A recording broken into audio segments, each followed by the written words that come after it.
क्या आपने कभी सोचा है कि कौन स्वर्ग में जाता है और कौन नहीं? क्या केवल अच्छे कर्म ही इंसान को स्वर्ग तक ले जाते हैं? आज मैं आपको एक ऐसी कहानी सुनाने वाला हूं जो आपके विश्वास और आस्था को हिला कर रख देगी। ये कहानी है एक पुलिस ऑफिसर की जिसने एक रहस्यमयी केस के दौरान ऐसे अंधकार से सामना किया जो उसके विश्वास को पूरी तरह बदल कर रख दिया। क्या सच में हमारे कर्मों से जुड़ी कोई शक्ति है जो हमें बचाती या डुबोती है? वीडियो को अंत तक जरूर देखें, क्योंकि जो हुआ वो सोच से परे है। नाम था विक्रांत मिश्रा, उम्र लगभग 38 साल। पेशा एक सख्त, ईमानदार और तेज तर्रार पुलिस इंस्पेक्टर। जिले भर में उसकी पहचान एक ऐसे अफसर की थी जो किसी भी केस को अधूरा नहीं छोड़ता था, चाहे सामने कोई गैंगस्टर हो या किसी ऊंची रसूख वाला आदमी। लेकिन विक्रांत की सख्ती सिर्फ वर्दी तक सीमित थी। घर लौटते ही वह एक संस्कारों से बंधा, शांत स्वभाव वाला, बेहद धार्मिक व्यक्ति बन जाता था। हर सुबह उठते ही गीता का एक श्लोक पढ़ना और शाम को तुलसी के सामने दिया जलाना उसका रोज का नियम था। विक्रांत के परिवार में थी पत्नी अनुप्रिया, जो कि बेहद धार्मिक और पूजा पाठ में आस्था रखने वाली महिला थी। एक 9 साल की बेटी सानवी, जो पापा को अपना हीरो मानती थी, और बूढ़ी माँ गायत्री देवी, जिनके संस्कारों ने विक्रांत को धर्म, ईमानदारी और कर्म में विश्वास करना सिखाया। हालांकि पुलिस डिपार्टमेंट में अक्सर लोग मजाक उड़ाते थे कि मिश्रा जी भूत से नहीं डरते, लेकिन मंदिर की घंटी बजाने से नहीं चूकते। पर विक्रांत हमेशा एक ही बात कहता था, धर्म में आस्था है, डर नहीं। लेकिन अगर कहीं कोई अधूरी आत्मा है तो उसे मुक्ति की जरूरत है, मजाक की नहीं। वो नहीं जानता था कि उसका यही विश्वास उसे एक दिन ऐसे केस की ओर खींच ले जाएगा जहां सिर्फ वर्दी नहीं, बल्कि उसकी आस्था, हिम्मत और आत्मा की भी परीक्षा होगी। केस की शुरुआत एक रहस्यमयी आत्महत्या या हत्या। ये घटना तब शुरू हुई जब एक सुनसान गांव भीमगंज से एक गंभीर कॉल आई। गांव के लोग दहशत में थे। एक युवा पुजारी की रहस्यमय मौत ने पूरे इलाके को हिला दिया था। पुजारी का नाम था हरिनाथ शास्त्री, उम्र लगभग 27 साल। वो भीमगंज के 300 साल पुराने कालेश्वर महादेव मंदिर का देखभाल करता था। लेकिन वो रात कुछ अलग थी। गांव वालों ने बताया कि मंदिर में लगातार घंटे बजते रहे, कुत्ते चिल्ला रहे थे, और सुबह मंदिर के गर्भगृह में शास्त्री जी की लाश पड़ी मिली। चेहरे पर भय और पीड़ा की छाया, और दीवारों पर लिखा था, इस श्राप से कोई नहीं बचेगा। पुलिस की स्थानीय टीम इसे आत्महत्या कहकर केस बंद करने जा रही थी, लेकिन गांव के सरपंच ने जिद पकड़ ली, हमें विक्रांत मिश्रा बुलाओ, वो ही इस सच्चाई तक पहुंच सकता है। विक्रांत का आना और रहस्य की पहली परत।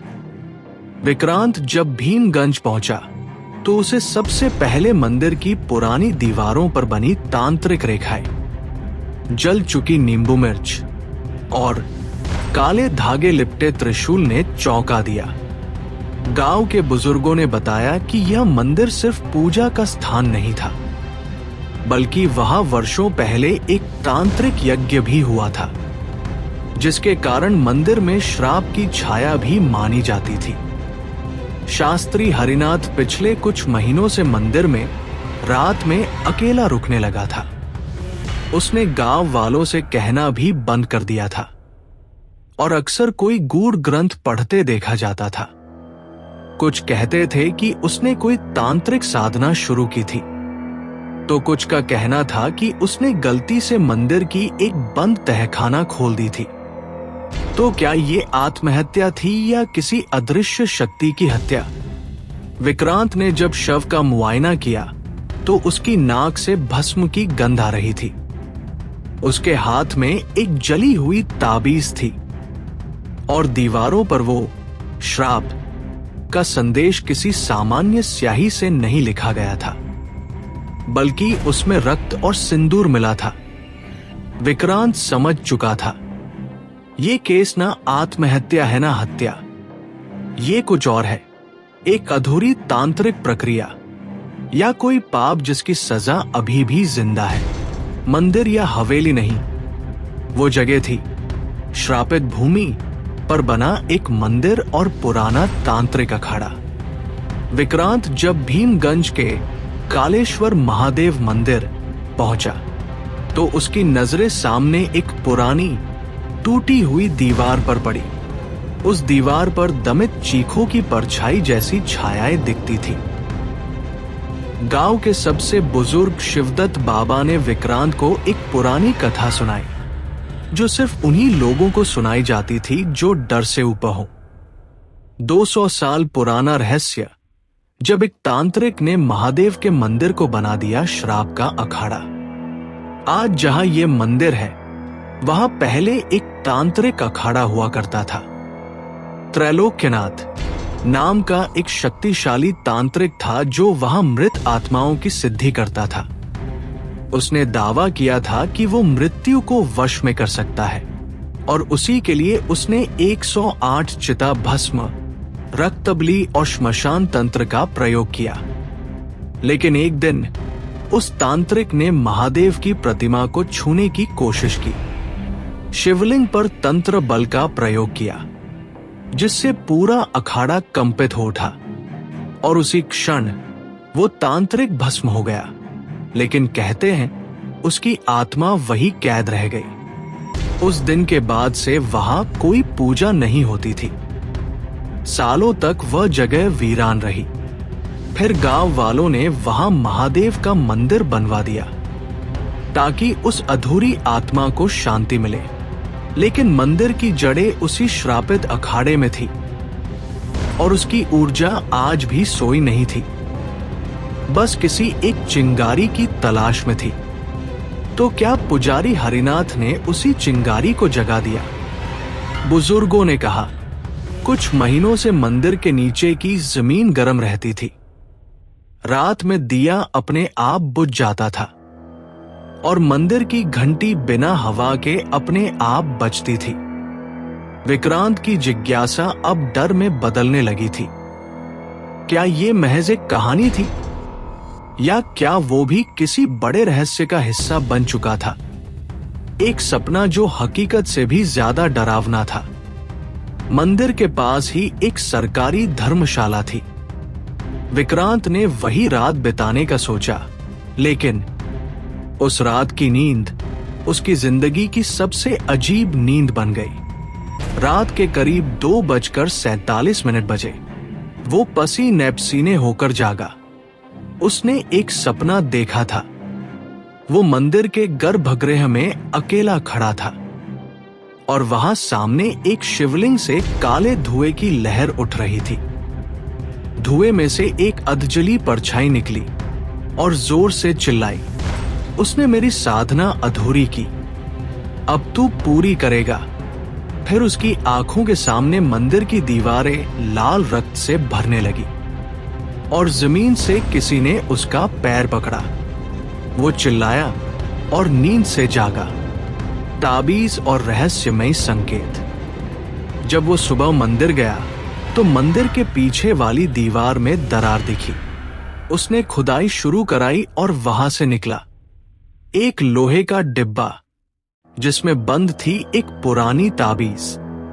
उस पर कुछ लिखा था, मुक्ति नहीं, समर्पण चाहिए। ताबीज को हाथ लगाते ही विक्रांत को कुछ झटके महसूस हुए, जैसे किसी ने उसकी धड़कनों से बात की हो। एक बुजुर्ग की चेतावनी, तू अब उसके घेरे में है। उसी दिन गांव के बाहर एक 90 साल के पंडित रुद्रशरण अचानक मिलने आए। वो वर्षों से किसी से नहीं मिलते थे, लेकिन विक्रांत को देखकर बोले, उसने तुझे चुना है। हरिनाथ सिर्फ पहला था। वो जिसे छूता है उसका धर्म डगमगाता है। बचना है तो सिर्फ एक रास्ता है, श्रद्धा को कर्म में बदल और शिव को जागृत कर। उन्होंने विक्रांत को एक रुद्राक्ष की माला और एक अति दुर्लभ ग्रंथ दिया जिसमें लिखा था एक पुराना शिवतंत्र अनुष्ठान जो सिर्फ पूर्ण आस्था और शुद्ध हृदय वाला कर सकता है। अब विक्रांत समझ चुका था, ये केस अब अपराध का नहीं, आत्मा और धर्म का युद्ध है। केस जुड़ा था एक पुरानी श्रापित कथा से। विक्रांत ने उस इलाके के जिलाधिकारी कार्यालय से उस मंदिर की पुरानी फाइलें निकलवाई। वहां उसे मिली एक रिपोर्ट, मृत्यु भूमि तांत्रिक साधना प्रकरण 1892, जिसमें लिखा था 1892 में इस स्थान पर एक घातक तांत्रिक प्रयोग हुआ था। त्रैलोक्यनाथ नामक तांत्रिक ने शिवलिंग पर बलि देने का प्रयास किया। पूजा विधि अपवित्र थी। गांव की 2 बालिकाओं को गायब किया गया। माना जाता है कि उसी के बाद गांव पर श्राप लगा और उसी फाइल में नीचे एक नोट था, स्थान को धार्मिक उपयोग के लिए प्रतिबंधित किया जाए। लेकिन आज वहां मंदिर था और उसी मंदिर से जुड़ा था ये नया केस, जिसमें हर रात घंटी अपने आप बजती थी, तेल का दीपक बुझता था और पुजारी हरिनाथ की मौत हो चुकी थी। एक दुर्लभ ग्रंथ और रहस्यमयी संकेत।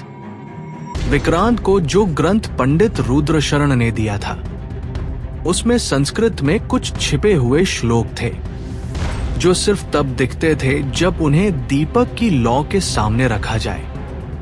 उन श्लोकों में लिखा था, श्राप मुक्ति तभी संभव है जब प्रायश्चित हो उस भूमि पर जहां अधर्म हुआ था और जहां धर्म ने मुंह मोड़ा था।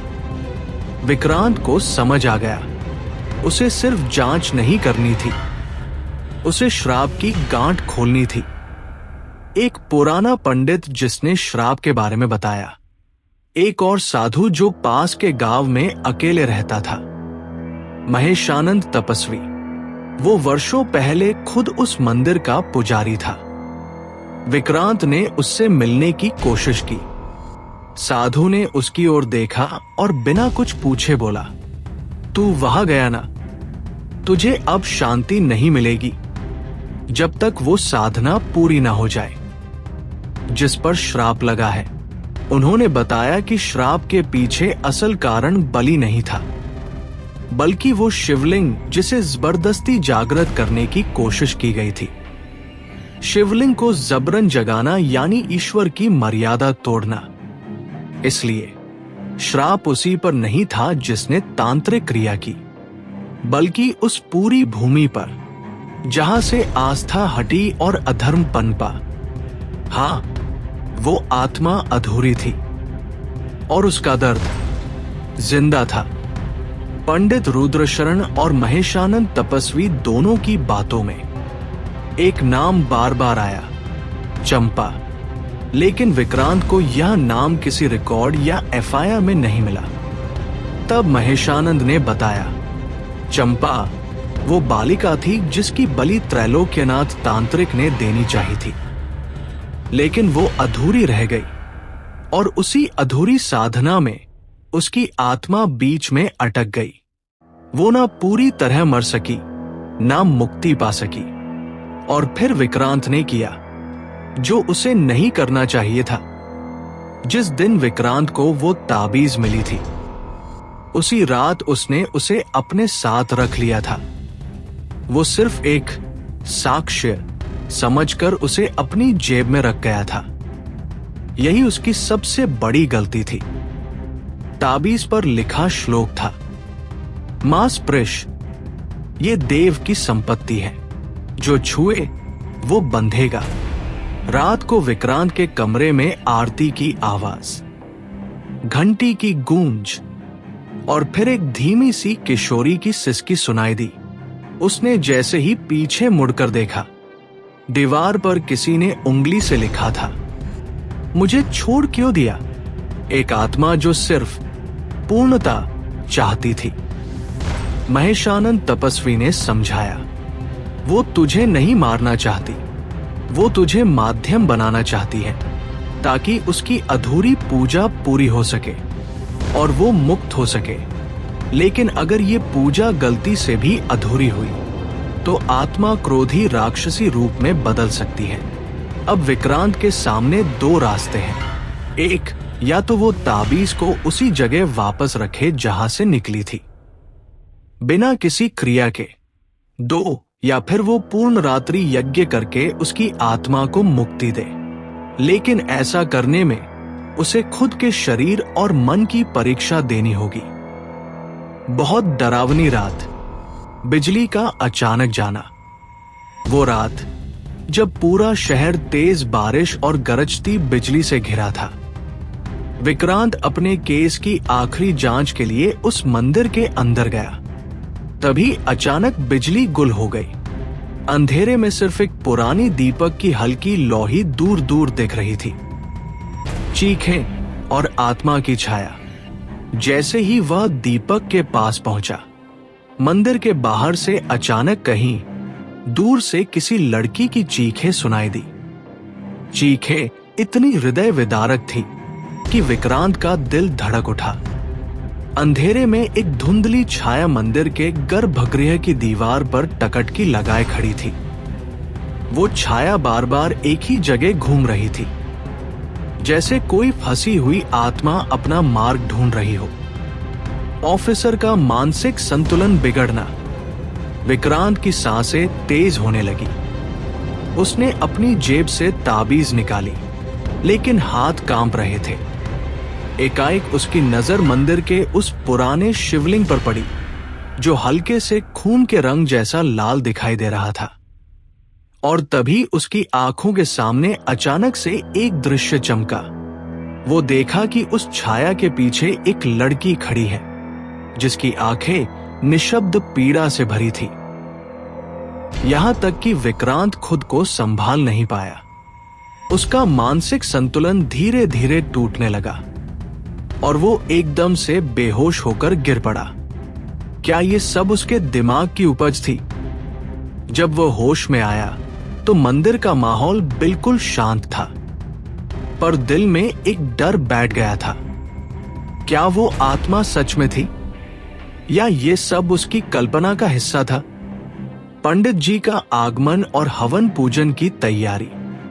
जब विक्रांत की हालत बिगड़ती देख परिवार ने तुरंत एक जाने माने पंडित जी को बुलाया। पंडित जी एक बहुत ही श्रद्धालु और अनुभवी विद्वान थे, जिन्होंने कई बार ऐसे आध्यात्मिक संकटों का सामना किया था।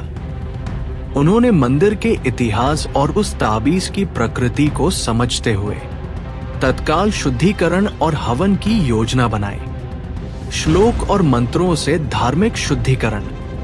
पंडित जी ने अपने पुराणों और वेदों से कुछ विशेष श्लोक और मंत्र चुने, जिन्हें पढ़कर न केवल आत्मा को शांति दी जा सके, बल्कि घर और मंदिर को भी नकारात्मक प्रभावों से मुक्त किया जा सके। मंत्रों में शामिल थे गायत्री मंत्र, जो प्रकाश और ज्ञान का प्रतीक है। महामृत्युंजय मंत्र, जो जीवन रक्षा और रोग निवारण के लिए। विशिष्ट तंत्र मंत्र, जो अधूरी आत्माओं को मुक्ति प्रदान करते हैं। हवन की प्रक्रिया। हवन के लिए विशेष सामग्री चुनी गई। गंध, गंगाजल, हल्दी, अक्षत, चावल और देवताओं को समर्पित वस्तुएं। पूरे परिवार ने पंडित जी के साथ मिलकर पूरे विधि विधान से हवन किया।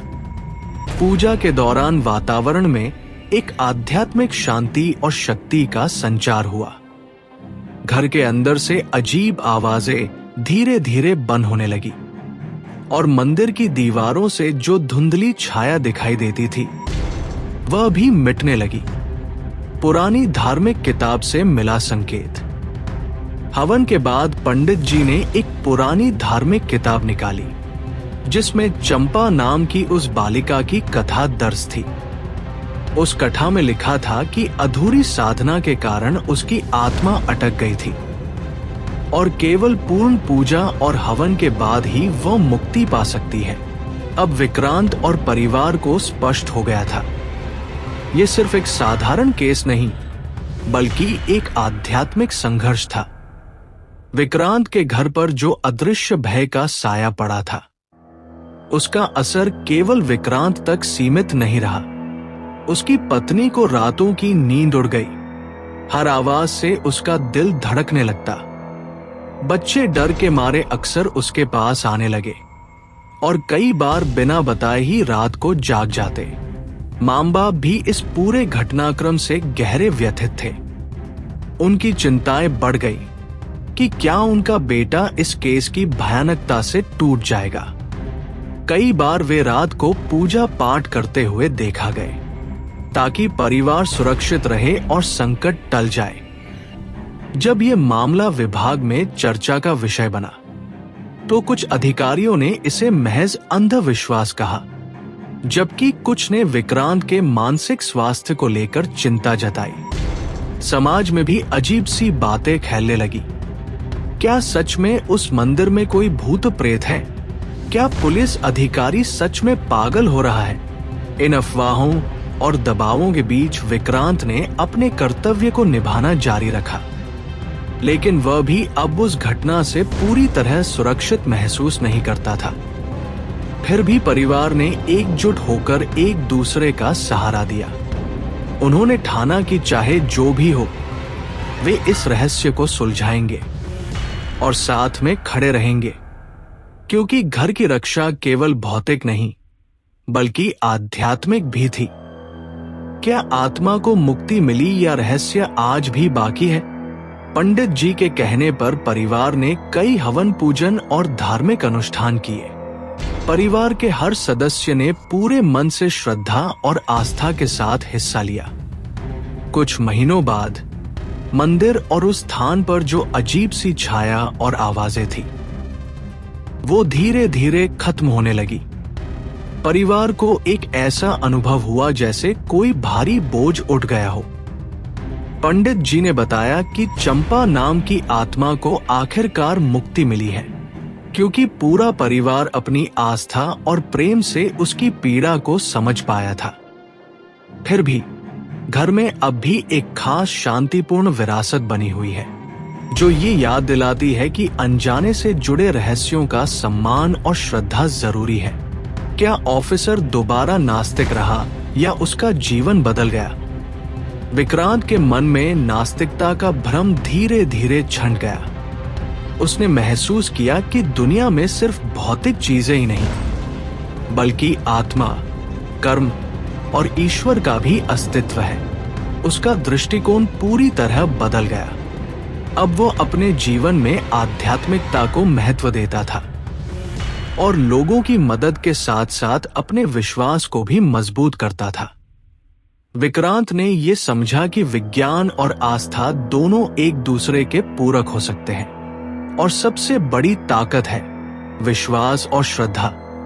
अंत में ये कहानी हमें सिखाती है, कभी भी अनजानी शक्तियों और रहस्यों को हल्के में न ले। आस्था और श्रद्धा कठिन समय में सबसे बड़ी ताकत होती है। जीवन में विश्वास और प्रेम से हर कठिनाई को पार किया जा सकता है। कहानी के अंत में बोले जाने वाला संदेश। हमारी जिंदगी में बहुत कुछ ऐसा होता है जिसे हम समझ नहीं पाते, पर एक बात सच है कि जब आस्था डगमगाने लगती है तब इंसान खोखला हो जाता है। इस कहानी ने हमें सिखाया कि अंधकार कितना भी गहरा हो, अगर साथ में विश्वास और परिवार हो तो सबसे बड़ा तूफान भी थम सकता है।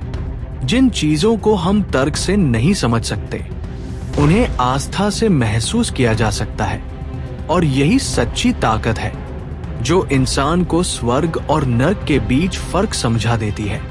अगर ये कहानी आपको छू गई हो, कुछ सिखा गई हो, तो इसे लाइक करें, शेयर करें अपने दोस्तों और परिवार के साथ।